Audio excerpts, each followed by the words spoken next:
employed, for others, there's a more dangerous escape.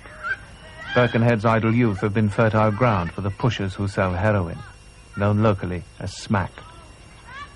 In just 2 years, the heroin trade amongst the young has reached epidemic proportions. At night, teenagers gather in this graveyard to smoke the drug. The evidence lies in dead fires and silver foil, the telltale signs of heroin addiction.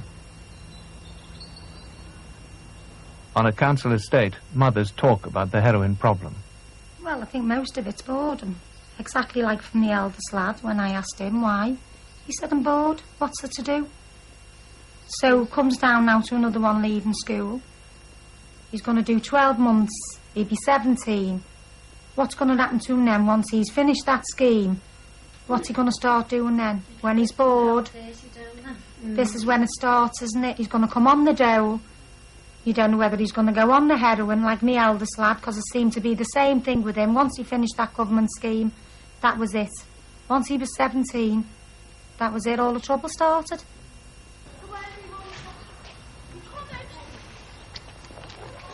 At 19, David is out of work.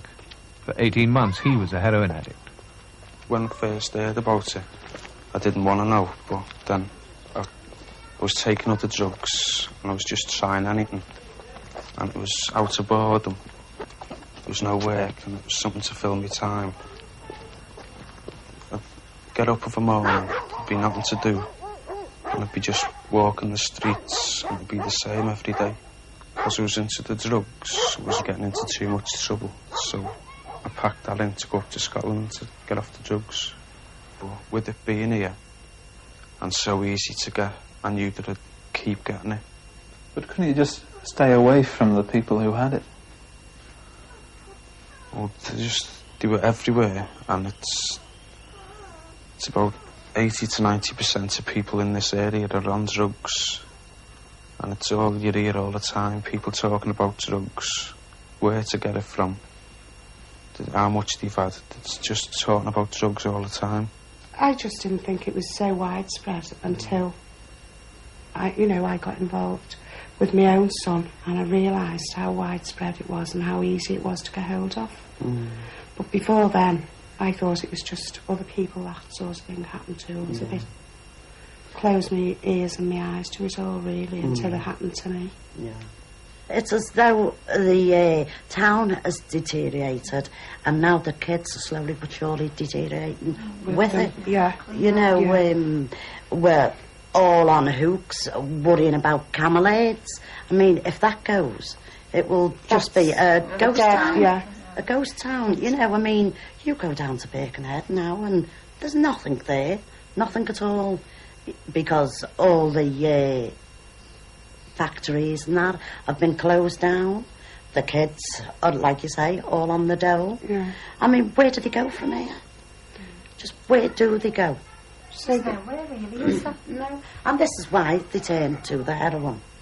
You know, when you think about it, looking back to when we were young, if you only knew then what it would be like now, it makes you wonder whether you would have had the kids. Yeah. Because I certainly wouldn't like to be young in this day and age.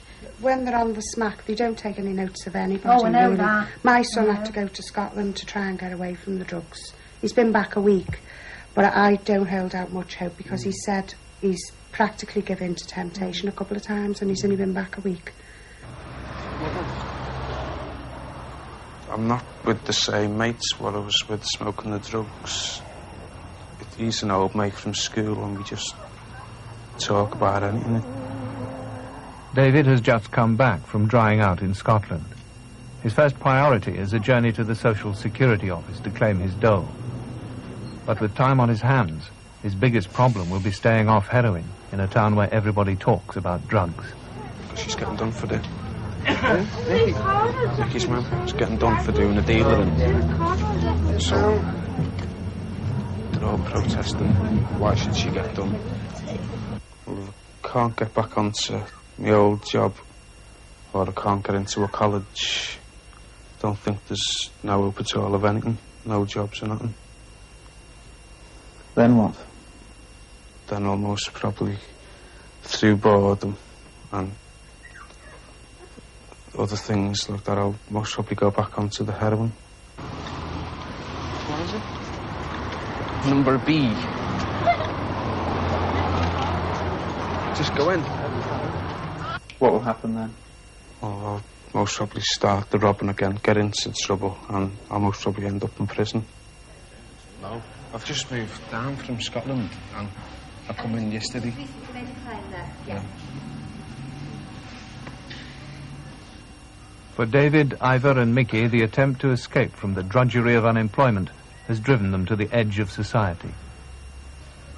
This month, 2,000 school leavers will join them, chasing a decreasing number of jobs. In places like Birkenhead, losing the industries of the past and failing to find the employers of the future, more people are going to the scrap heap.